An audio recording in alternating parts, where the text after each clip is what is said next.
Assalamualaikum warahmatullahi wabarakatuh. Kembali lagi di channel Odan Wingit dengan saya Arga.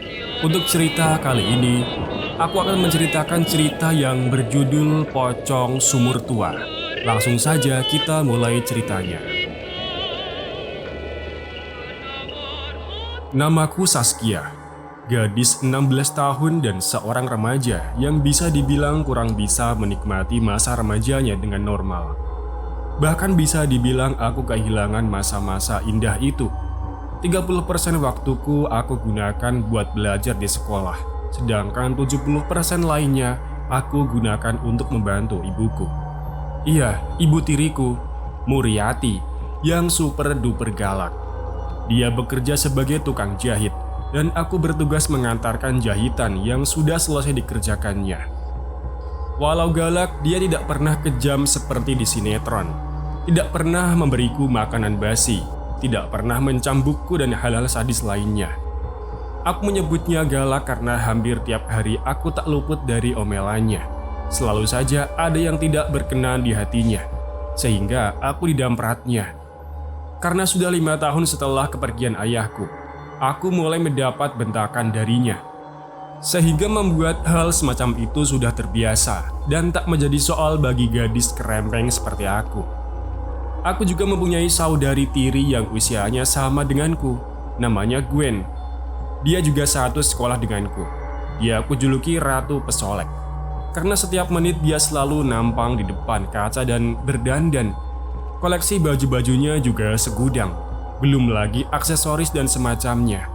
Karena dia anak kandung dari ibu tiriku, wajar saja Gwen menjadi anak kesayangannya. Karena pernikahan dengan ayahku tak memberikan dia keturunan selanjutnya. Hampir tiap hari kami selalu bertengkar. Ada saja masalah yang kami ributkan. Nampaknya dia seperti ingin menyingkirkanku dari rumah tempat kami tinggal.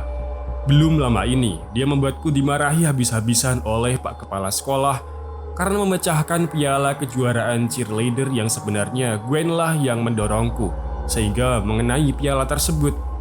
Jika dihitung-hitung ada semiliar lebih kejahilan yang dia lakukan kepadaku. Walau demikian, aku tidak ada niat untuk membalas kelakuannya.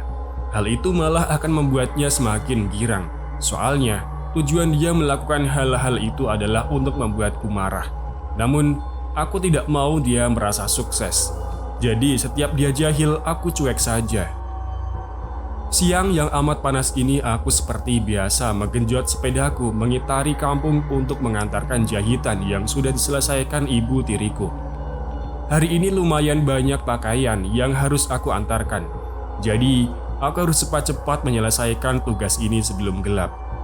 3 alamat sudah berhasil aku kirimkan jahitannya. Tinggal 20 lagi. Wow, gak kebayang gimana capeknya badanku pas pulang nanti.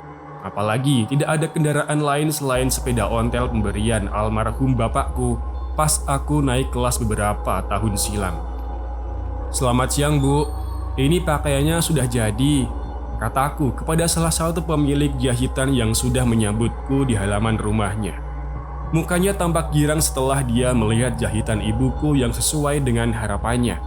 Ibu gendut, aku biasa memanggilnya, karena postur tubuhnya yang memang seperti itu. Dia merupakan langganan tetap kami dan salah satu yang paling berjasa mempromosikan usaha ibuku. Ya, sebagai tukang gosip, dia banyak membicarakan hasil jahitan ibuku yang memuaskan kepada teman-temannya. Dampak positifnya, ibuku kebanjiran order. Dan dampak negatifnya, aku yang kecapean membawa barang sebanyak ini setiap kali mengantar. Setelah uang aku terima, aku langsung bergegas melanjutkan ke rute selanjutnya. Gak lumayan jauh, beberapa kayuhan saja sudah sampai di tempat. "Wah, bagus sekali. Ibumu memang penjahit top," kata Ibu Tantia. "Hehe, iya Bu, ibu saya memang tidak mau mengecewakan para langganannya.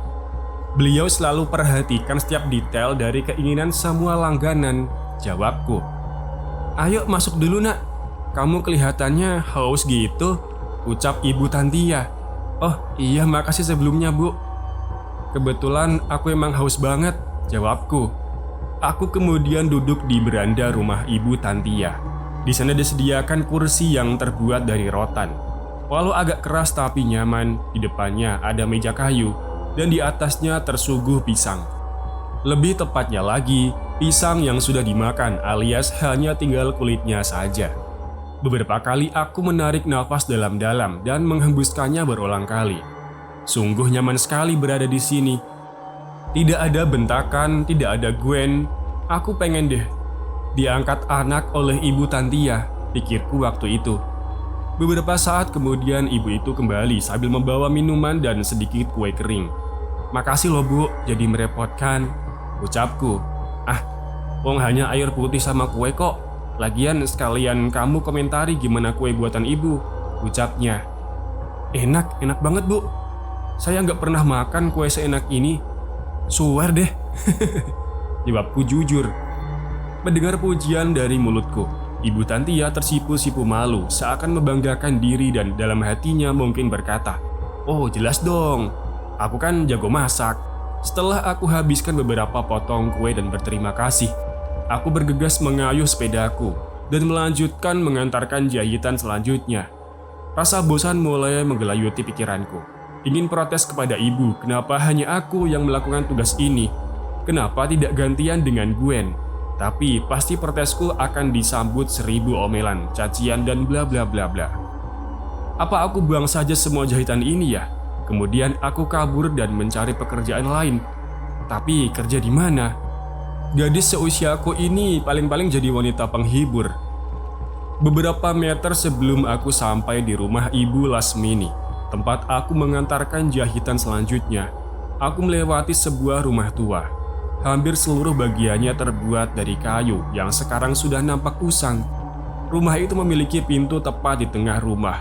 Di berandanya teronggok bangku yang sudah ambruk. Di sebelahnya terdapat meja besi karatan penuh dengan sarang laba-laba. Bulu romaku berdiri tatkala semakin lama aku memandangi rumah itu. Apalagi di kanan kirinya hanya ada lahan kosong.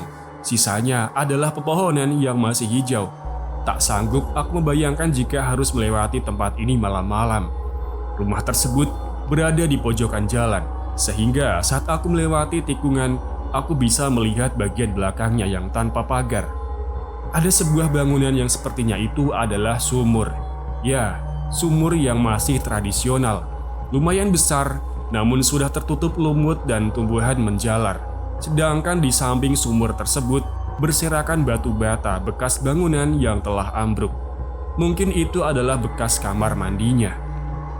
Tak berapa lama kemudian, muncul orang berbondong-bondong sambil membawa tambang dan tangga. Mereka lewat begitu saja di depanku, dan sejak tadi sibuk memperhatikan bangunan angker tersebut.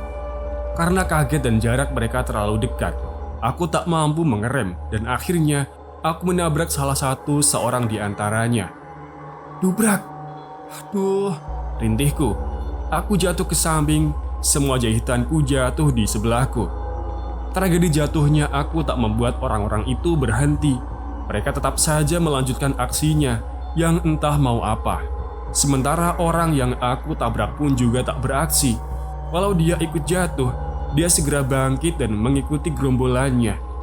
Dasar aneh, zaman sekarang sudah hilang jiwa tolong menolongnya, gumamku. Setelah beberapa menit aku terkulai dan hendak bangkit. Tiba-tiba dari arah samping kanan terjulur tangan yang hendak memberiku pertolongan. "Maaf ya, kami sedang terburu-buru. Kamu tidak apa-apa kan?" kata seorang pemuda berkulit sawo matang. Aku meraih tangannya dan segera bangkit. "Iya, aku tidak apa-apa. Makasih ya," jawabku. Pemuda itu memakai topi berwarna merah, kaos hitam dan celana 3/4 berwarna biru. Setelah membantuku berdiri, dia membantu merapikan jahitanku yang ikut terjatuh tadi. "Ada apa sih? Kok kayak mau demo gitu?" tanya aku penasaran. "Itu, ada orang meninggal, masuk ke dalam sumur rumah tua di seberang," jawabnya. "Hah? Kok bisa?" tanyaku lagi. Aku juga belum begitu tahu penyebabnya. Ini juga baru mau memastikan kejelasannya.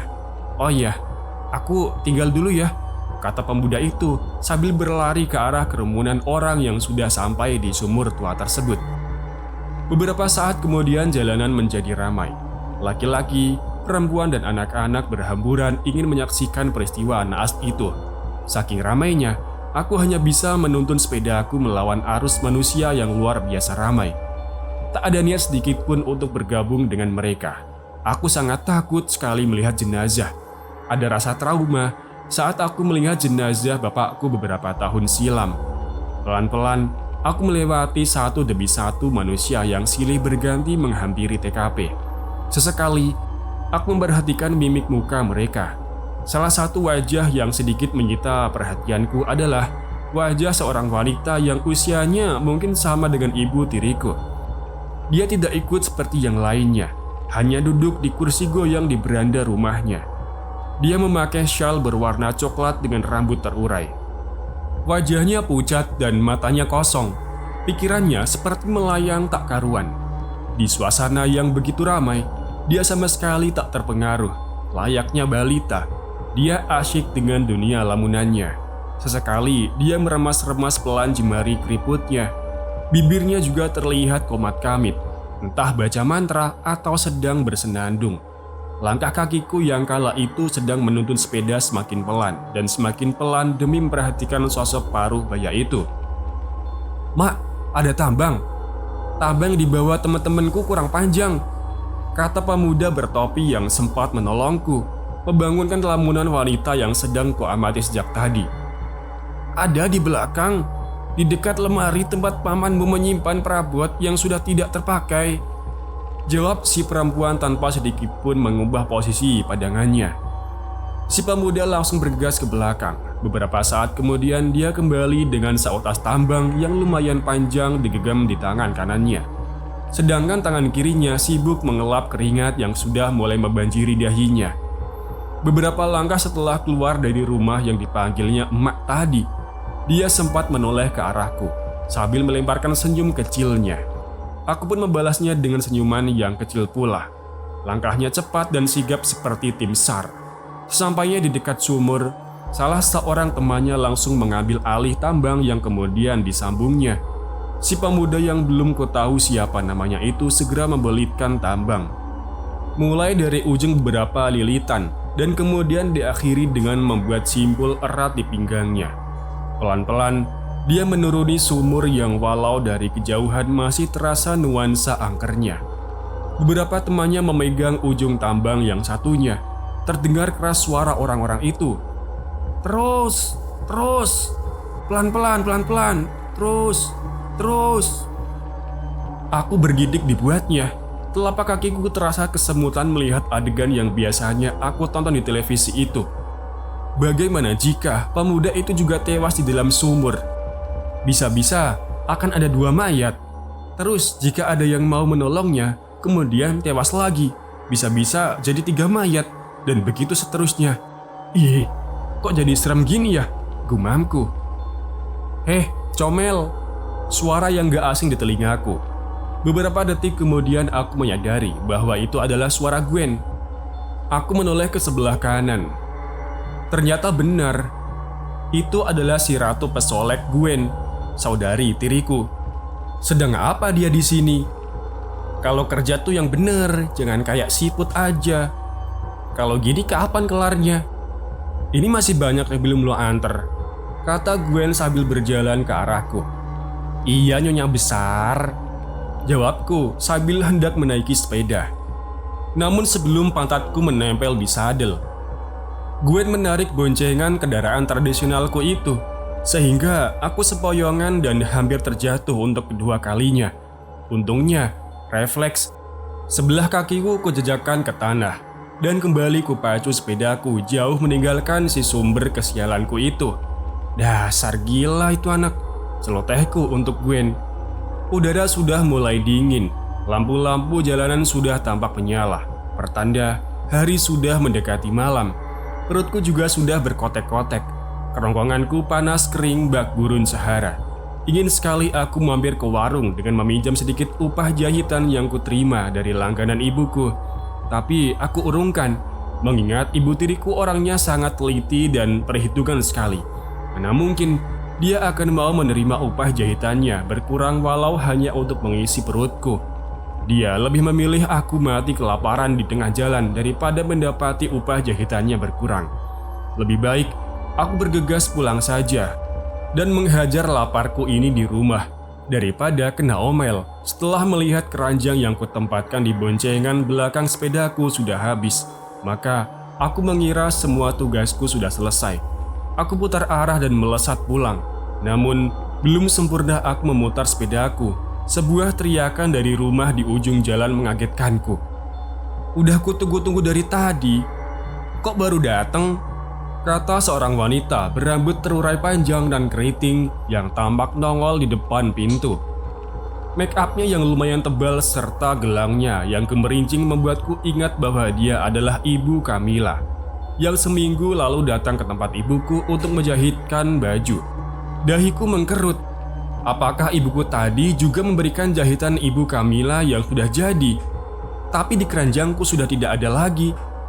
Mana? Udah jadi kan? Ibumu sudah janji akan mengantarnya hari ini. Soalnya besok mau saya pakai ke acara kawinan ponakan saya, ucap Bu Kamila. Aku meringis, entah mau berkata apa. Segera aku melihat catatan yang diberikan ibu sebelum aku berangkat tadi.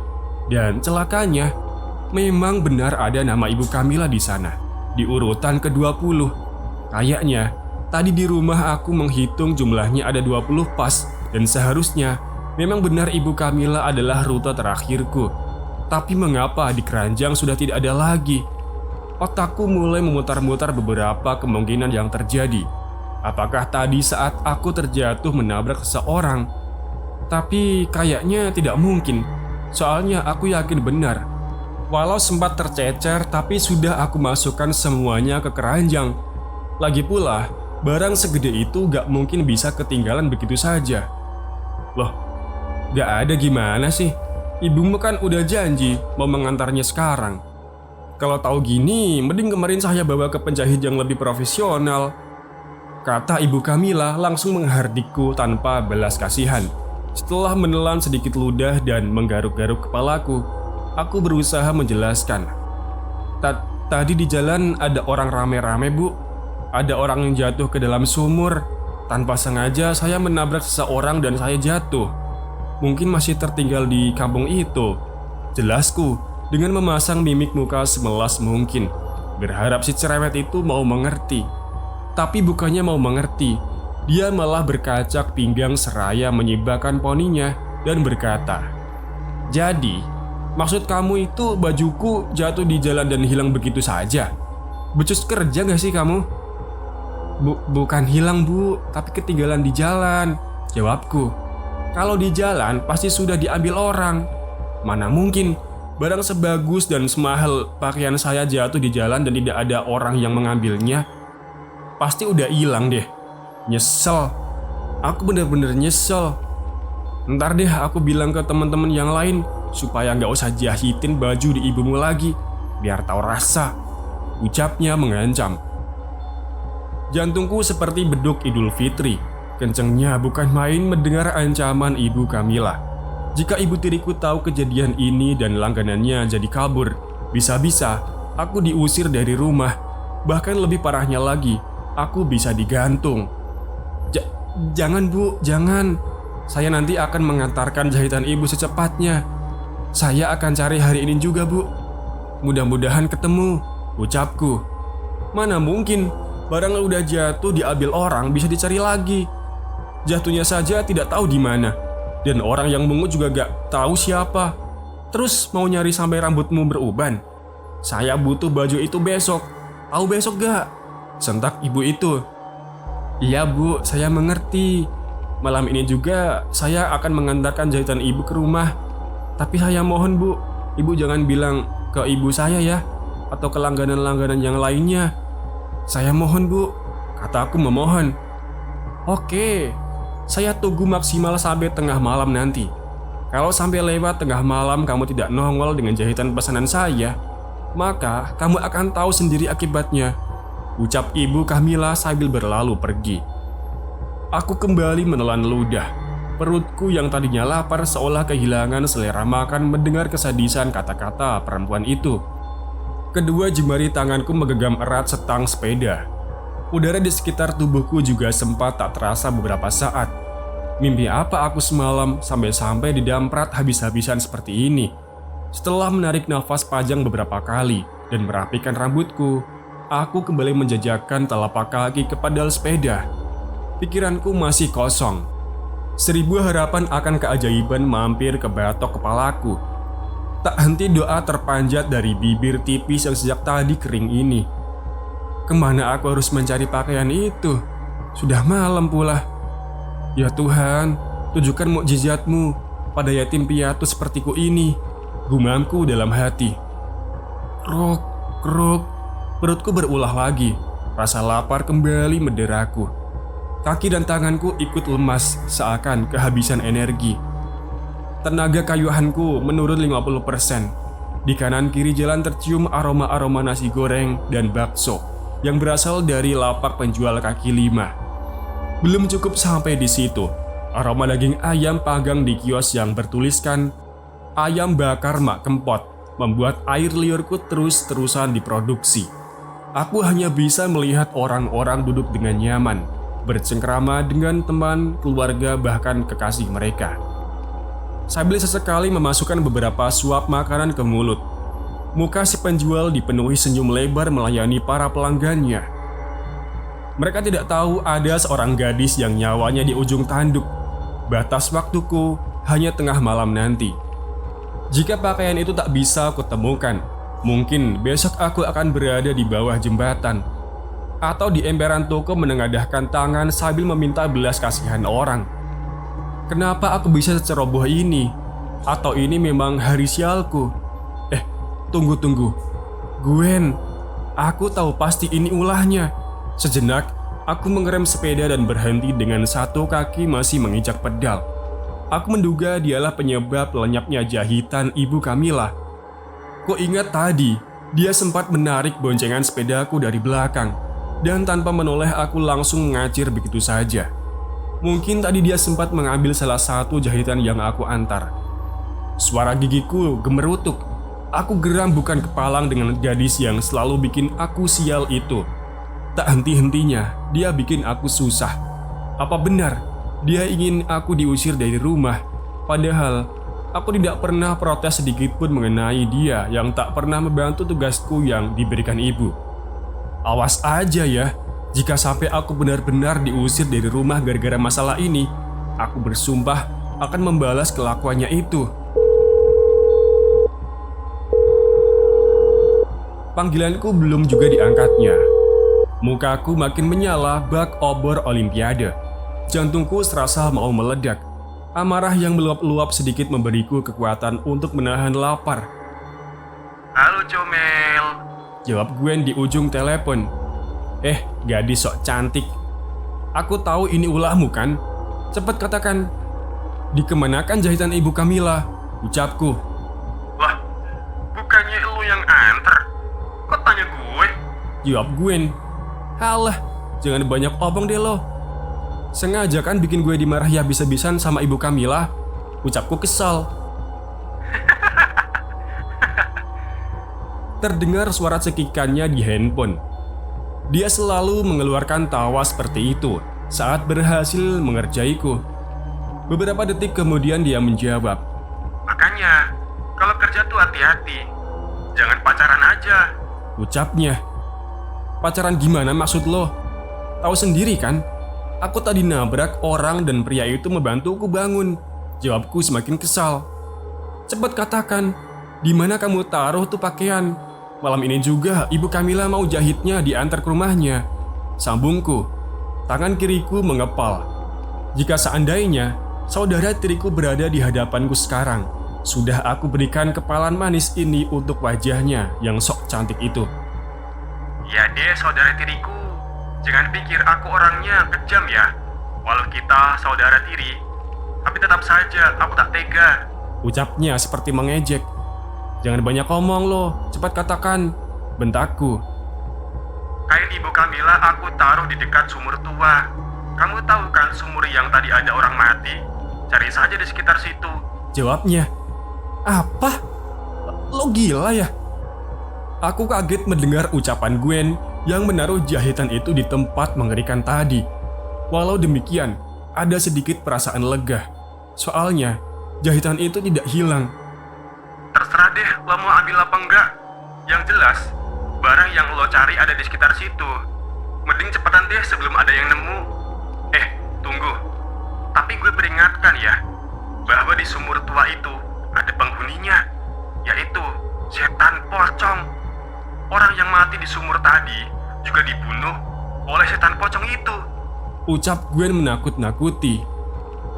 Antara berani dan tidak, antara aku ambil dan aku telantarkan. Pilihan yang sama-sama tidak menguntungkan bagiku. Mengingat, aku ini seorang pengecut stadium lanjut. Mendengar kucing berantem tengah malam saja, aku langsung menyembunyikan kepalaku di bawah bantal. Apalagi harus ke tempat angker seperti sumur yang dihuni pocong itu. Terlebih, tadi ada juga korban tewas yang mungkin kini telah jadi hantu. Jika aku ke sana, bisa jadi aku dikeroyok oleh setan pocong dan setan orang yang baru saja tewas di dalam sumur tersebut. Apa aku biarkan saja ya? Dan berusaha mengatakan pada ibu bahwa ini ulah Gwen. Tapi mana mungkin ibu tiriku percaya dengan ocehanku. Bisa-bisa emosinya berlipat ganda, mengingat Gwen itu anak kandungnya dan otomatis dia bakal lebih dipercayai ketimbang aku yang anak tirinya. Sudahlah. Kalau hanya dipikir tidak akan menyelesaikan apa-apa. Dihadapi sajalah. Entar apa yang akan terjadi. Yang penting, aku temukan dulu jahitan malapetaka itu. Baru berurusan dengan pocong. Semoga saja dia lagi sibuk dan enggan keluar malam ini. Kayuhanku semakin berat karena arah yang kutuju melawan arus angin yang malam ini lumayan kenceng. Dengan tubuh sekerempeng ini membuat semakin banyak tenaga yang kukeluarkan. Keringatku berlomba-lomba berjatuhan dari ujung pipi yang mengalir dari dahiku yang sudah tampak ada 5 jerawat. Lampu-lampu jalanan menjadi sumber peneranganku yang utama. Heran deh, dari tadi tidak ada satupun orang yang lewat. Saat aku sudah memasuki batas desa, gumamku dalam hati. Semua pintu rumah juga sudah ditutup rapat. Tak ada satu batang hidung pun yang nongol di perumahan walau sekedar ngumpul bersama tetangga. Apa ini gara-gara sumur tua itu ya? Gawat deh. Jika memang sumur itu seseram ini, sampai-sampai membuat warga sebegitu ketakutan, maka aku benar-benar dalam bahaya. Jika ada apa-apa, lalu aku minta tolong, kemungkinan besar tidak akan ada warga yang berani menolongku. Paling-paling, keesokan paginya baru mau menolong. Itu pun menolong mengeluarkan mayatku dari lubang sumur pocong itu.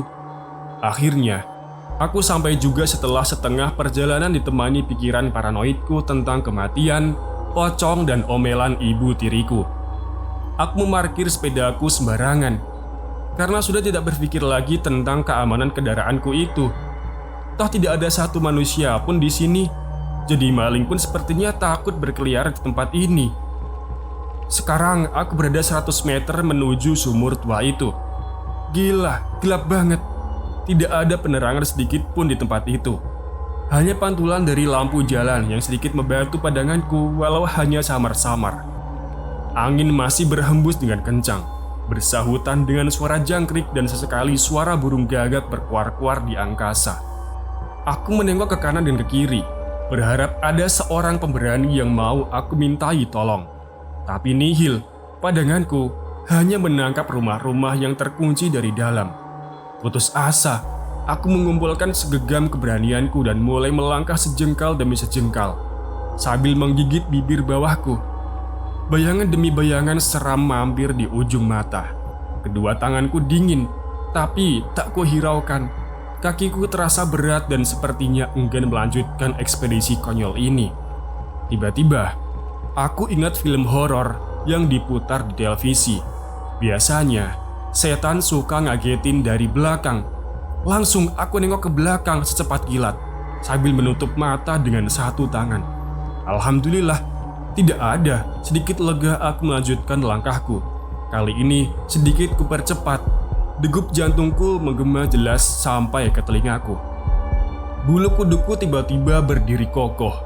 Perasaan tidak enak mulai menyerbu nuraniku. Tulang belulang serta urat-uratku kaku luar biasa. Ini pertama kali kurasakan. Apakah ini pertanda ajal akan menjemputku? Oh Tuhan, jangan biarkan aku mati di tempat kayak gini. Paling tidak, aku pengen mati dengan husnul khotimah. Aku menatap ke langit, seolah aku ingin berbicara dengan pencipta alam semesta. Sampai-sampai aku tidak memperhatikan jalan. Dan kedebuk, kakiku terjegal sesuatu. Beginilah kalau memiliki tubuh kecil nan krempeng. Sedikit saja sudah terjerambab. Aku jatuh tersungkur tengkurap. Mulutku mengaduh. Rerumputan menjadi alas wajahku mendarat. Aduh, apa sih tadi itu? Kok ada di tengah jalan? Gerutuku. Aku menoleh ke belakang. Pandanganku belum terbiasa dengan sinar yang ala kadarnya. Penasaran, aku merangkak kembali ke belakang. Ingin tahu apa yang membuatku terjungkal tadi. Aku merabanya. Sesuatu yang sedikit keras dan kenyal dan terbungkus sesuatu. Sepertinya kain. Aku mulai menelusurinya dari ujung yang satu ke ujung yang lain. Tak paham apa ini sebenarnya. Apa ini kain jahitanku yang disembunyikan Gwen tadi ya? Tapi kok panjang dan tebal?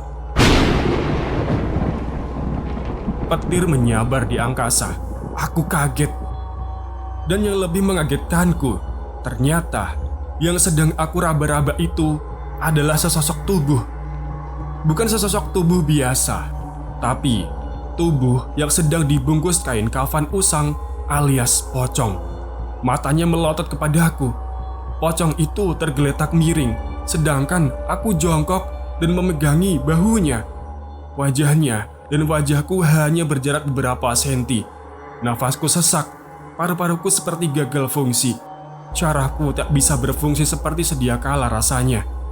Ya Tuhan, inikah yang namanya pocong? Tubuhku gemetar dari ujung kepala sampai ujung kaki. Gigi-gigiku juga gemerutuk saling beradu. Mataku melotot seperti mau copot. Sosok yang amat menyeramkan yang biasa kusaksikan di film-film horor kini berada di depanku. Dan bukan hanya di depan, aku bahkan menyentuhnya. Wajahnya yang amat rusak terpancar aura dingin yang amat jahat. Sorot matanya yang sesekali kulirik mengisyaratkan bahwa aku seharusnya tidak datang ke sana. Aku ingin berteriak histeris, berharap membangunkan semua penduduk lalu berbondong-bondong ke sini. Tapi faktanya, rasa lapar dan dahaku membuat tenggorokanku mati rasa. Aku sudah membuka mulutku lebar-lebar, tapi tak ada suara sedikit pun yang keluar. Hanya udara tersendat-sendat yang keluar dari mulutku. Pocong itu terus-terusan melemparkan pandangan dingin ke arah wajah pucatku. Dia tak bergerak sama sekali, seperti onggokan batu bata yang berserakan di tempat itu. Setelah lumayan lama aku gugup, aku menggeser sedikit demi sedikit tanganku yang sejak tadi tanpa sengaja mampir ke pundaknya. Kuperhatikan dia, apakah akan bereaksi, dan ternyata tidak. Dia masih saja diam. Menyadari hal itu, aku segera menjauhkan telapak tanganku dari bangkai yang dibalut kain putih tersebut. Baru kali ini, aku merasakan 1 detik menjadi begitu kian lama. Saat sudah lumayan jauh, aku langsung secepat kilat memboyong tubuhku menjauh dan lebih jauh lagi meninggalkan primadona film horor itu. Aku berlari entah menuju kemana. Pandanganku masih ala kadarnya. Lampu-lampu perumahan warga hanya mampu kulihat dari jauh. Kepalaku kutolehkan ke kanan, ke kiri dan ke belakang. Waspada, apakah pocong itu mengejarku? Aman. Hanya aku sendiri yang berlarian di malam yang gila ini. Kakiku sempoyongan hampir membuatku mencium aspal jalan. Nafasku berat. Rasanya paru-paru yang berada di dalam dadaku hampir meledak. Keringat mulai bercucuran membasahi tubuhku. Sebenarnya, aku ingin pingsan saja dalam kondisi seperti ini. Tapi anehnya, walau aku ketakutan setengah mati, kesadaranku masih sempurna. Apa jangan-jangan aku ini anti pingsan ya? Waduh, gawat. Tak seperti film di TV. Jika ketemu pocong bisa seenaknya pingsan dan bangun-bangun sudah pagi. Tapi kenyataannya, aku masih sadar dan bugar. Apa setan itu bermaksud membuat jantungku copot dan paru-paruku meledak. Aku beberapa kali menarik nafas panjang, lalu sedikit menengadahkan mukaku ke langit, berharap sedikit rileks. Terdengar suara sepeda yang dikayuh. Hah? Itu sepertinya suara sepedaku. Tapi siapa yang mengendarainya? Dan di mana? Depan, belakang, kiri dan kanan hanya terdengar suara, tapi tak ada penampakannya. Mungkinkah pendengaranku sudah rusak? Sepertinya tidak mungkin. Karena penasaran, aku kemudian berjalan ke tengah jalan sambil tetap waspada. Kabut yang lumayan tebal tiba-tiba terlihat dari arah belakang. Seketika aku menoleh. Suara itu semakin lama semakin dekat, dan makin dekat lagi. Oh, tidak. Pocong itu kembali terlihat. Dia tampak bertengger di boncengan sepedaku, masih dengan tatapannya yang tajam. Dia terus menatapku. Sementara sepeda tuaku berjalan ke arahku tanpa dikayuh. Makin lama semakin cepat, dan semakin cepat itu pula aku berlari ke depan. Suaraku masih tak bisa keluar walau sekedar untuk berteriak. Tenggorokanku hanya mampu menelan ludah. Oksigen yang kuhisap serasa tak bersahabat. Tiap kali kuhirup hidungku terasa perih. Jemari tanganku mengepal rapat, sedikit membuatku kuat memacu kakiku yang entah mau kuajak kemana. Beberapa langkah sekali, aku menoleh ke belakang. Pocong itu masih ada dan terlihat manggut-manggut di atas sepedaku. Beberapa saat kemudian, entah apa yang terjadi, dia tiba-tiba menghilang. Walau demikian, perasaanku masih belum yakin jika dia benar-benar berhenti menakut-nakutiku. Saat ini, aku didera perasaan capek yang amat luar biasa. Keringatku berliter-liter jatuh di dahiku. Bajuku sudah basah kuyup. Kemudian, aku beristirahat di sebuah pos ronda, tapi tetap tidak ada tanda-tanda kehidupan. Aku berbaring sambil mengusap-ngusapkan wajah dengan kedua tanganku. Sebentar aku memejamkan mata lalu terbuka kembali. Akhirnya, suaraku keluar juga. Teriakan sepotong itu keluar saat aku melihat pocong yang tadi mengejarku kini berada di atas langit-langit pos ronda. Dia mengintipku dari atas sana. Teriakanku semakin keras saat dia menjatuhkan diri dan hampir menimpaku. Sontak, aku bangkit. Dan dengan sedikit tenaga yang kumiliki, aku berlari sekencang-kencangnya meninggalkan tempat itu. Pelarianku berakhir saat aku melihat cahaya terang benderang di tengah pemukiman penduduk. Senyum merekalah di bibirku. Air mataku jatuh tak terasa. Dalam batinku, aku berkata, "Aku selamat." Aku langsung bergegas menerobos masuk lebih jauh ke dalam sumber cahaya itu.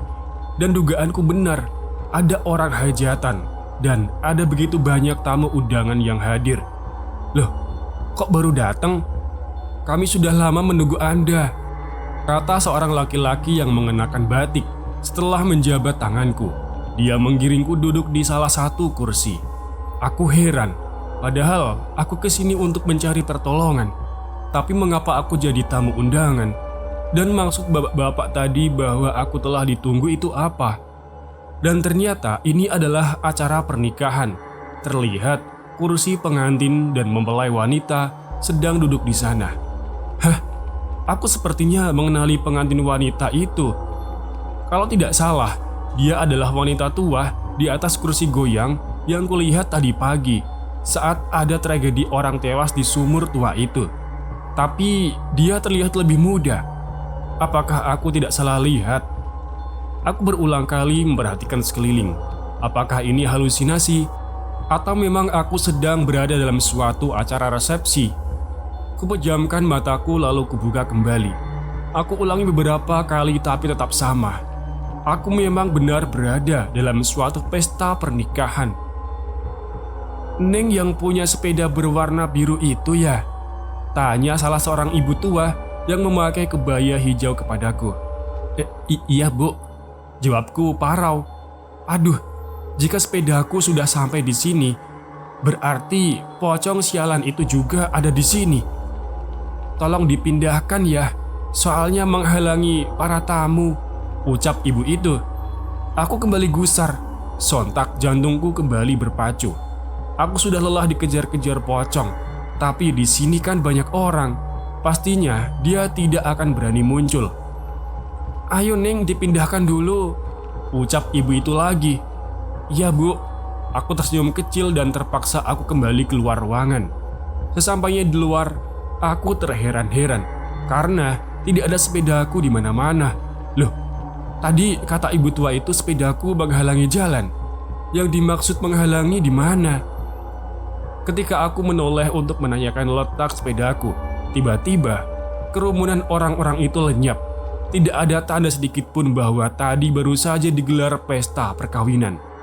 Tempat yang tadi terang benderang berubah 180 derajat menjadi pekarangan yang gelap gulita tempat sumur tua itu berada. Astaga, aku kembali ke sumur tua tadi, pekiku dalam hati. Hampir putus asa aku dengan keadaan ini. Buat apa aku capek-capek lari? Toh akhirnya aku kembali lagi ke tempat ini. Aku pasrah saja. Apapun yang akan diperbuat oleh setan pocong itu, aku ikhlas.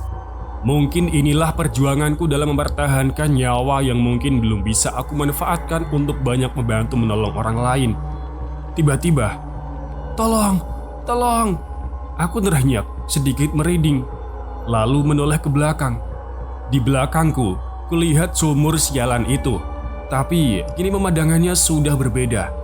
Aku melihat sesosok laki-laki dewasa tergeletak sambil memegangi tambang. Tubuhnya disandarkan ke bibir sumur.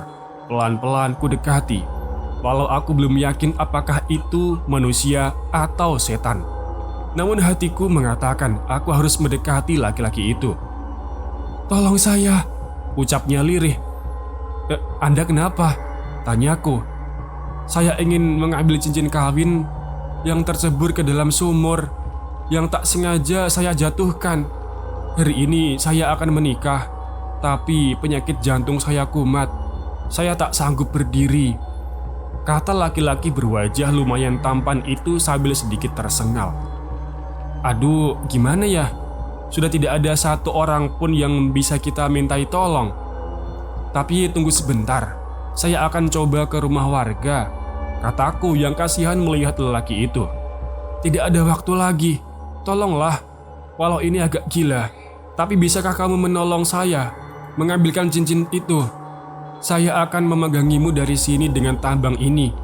Keadaan saya tak memungkinkan untuk mengambilnya, pinta lelaki itu memohon. Apa? Tidak mungkin. Saya ini gadis lemah, tidak mungkin bisa melakukan itu, jawabku. Kamu pasti bisa. Saya yakin, sebagai imbalannya saya akan mengabulkan permintaanmu, apapun yang kamu inginkan. Jika kamu mau melakukan itu untuk saya, bujuknya. Katakan, apa keinginanmu? Saya pasti bisa mengabulkannya, sambungnya. Kalau memang benar-benar bisa, sebenarnya keinginan saya itu sederhana. Saya pengen semua ini berakhir seperti mimpi. Saat saya terbangun, saya sudah berada di kamar, dan saat keluar kamar, ada ibu tiri saya yang menyambut hangat dengan makanan yang enak-enak, serta Gwen yang tidak usil lagi. Jawabku sembari sedikit melamun. Hanya itukah? Katanya enteng. Memang bisa? Tanyaku. Beberapa saat kemudian, entah setan apa lagi yang membuatku mau melakukan permintaan yang sepertinya mustahil untuk kulakukan itu. Lelaki yang kelihatan pucat akibat sakit yang menyerangnya itu memegangi tambang di bibir sumur, sedangkan aku pelan-pelan menuruni mulut sumur. Dengan irama jantung bak beduk, aku dengan lincah melesat ke bawah, terus dan terus, semakin ke bawah semakin gelap. Beberapa menit kemudian aku sampai di dasar sumur. Di dalam sini tak begitu banyak air, mungkin karena musim kemarau menyebabkan hanya sebatas mata kaki saja air yang tersisa. Aku kemudian jongkok dan mengarahkan jemariku ke kanan dan ke kiri, menggaruk tanah dan lumut untuk mencari benda bulat kecil yang disebut cincin itu. Gimana sih? Lagian kenapa juga aku mau turun ke bawah sini? Masalahku sudah cukup berat malam ini, gumamku. Akhirnya, Di bawah batu seukuran setengah kepal, aku menemukan benda yang dimaksud. Aku mengocoknya di air dan sedikit kugigit sekedar memastikan itu cincin, bukan baut sepeda atau semacamnya. Setelah mendapat apa yang kucari, aku bergegas naik dan ternyata tak semudah waktu turun. Aku harus mengeluarkan tenaga ekstra untuk kembali ke permukaan. Kujejakkan kaki kiriku ke dinding sumur yang licin akibat lumut, lalu ganti yang ke kanan. Sesekali aku kembali terperosok ke bawah, namun aku coba lagi. Begitu seterusnya selama hampir setengah jam. Saat merasa sudah dekat dengan permukaan, aku menjulurkan tangan ke atas dan meraih mulut sumur. Aku mengangkat pinggul dan sebelah kakiku untuk segera keluar dari lubang tua yang tadi siang menelan korban itu. Ini dia cincin. Belum sempat aku melanjutkan perkataanku, tiba-tiba aku terkejut. Ternyata yang memegangi tali itu sudah bukan lelaki ganteng tadi, melainkan sosok pocong yang sedari tadi menerorku. Ruak! Akhirnya aku sukses pisan di tempat. Kepalaku masih sedikit pusing. Ku coba membuka mataku sedikit demi sedikit. Ku tarik nafas beberapa kali. Setelah cukup segar, aku bangun dari tempatku terbaring. Aku mengamati sekeliling dengan agak linglung. Hah? Kamarku? Aku sudah ada di kamar. Bukannya aku masih di... sayang, sudah bangun. Ini susu sama sarapannya. Ibu sudah siapkan buat makan pagi kamu. Ibu tiriku tiba-tiba nongol dengan segelas susu dan sepiring nasi goreng. Sungguh peristiwa yang tidak wajar. Bertahun-tahun biasanya aku yang melakukan itu untuk ibu, tapi hari ini beliau yang melakukannya untukku.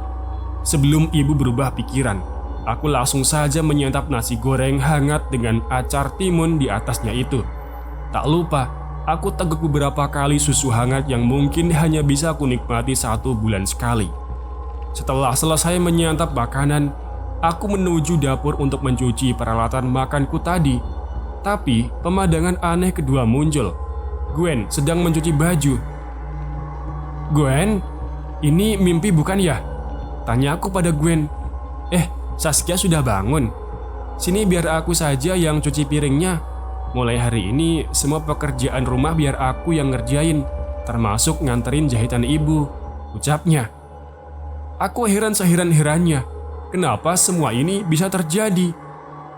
Jahitan? Oh iya, jahitan ibu Kamila gimana? Tanyaku penasaran.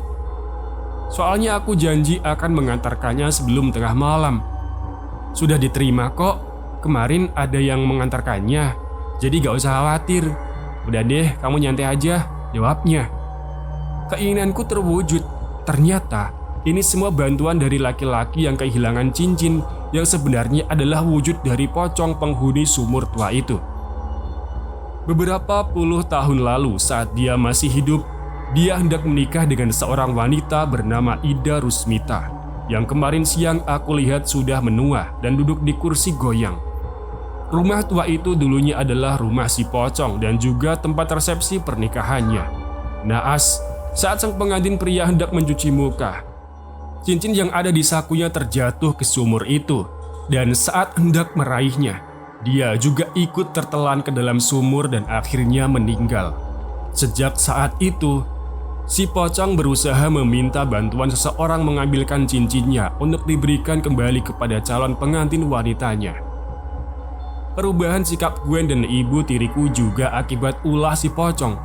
Saat aku pingsan, setan itu membawaku ke rumah menemui ibu serta mengancam akan menghantui mereka jika masih semena-mena denganku. Jahitan ibu Kamila mungkin juga dia yang mengantarkannya. Terima kasih yang sudah menikmati cerita yang saya bawakan sampai akhir. Semoga terbawa mimpi. Wassalamualaikum warahmatullahi wabarakatuh.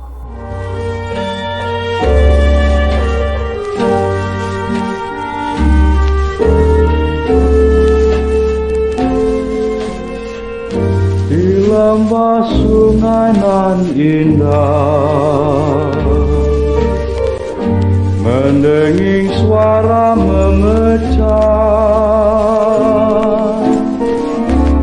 melengking bunyi seruling, kala sunyi hening, gembala meniup lagu, berteduh di rumpun bambu. Irama mengiring bayung, rasa sangat pilu. Terkenang kampung halaman,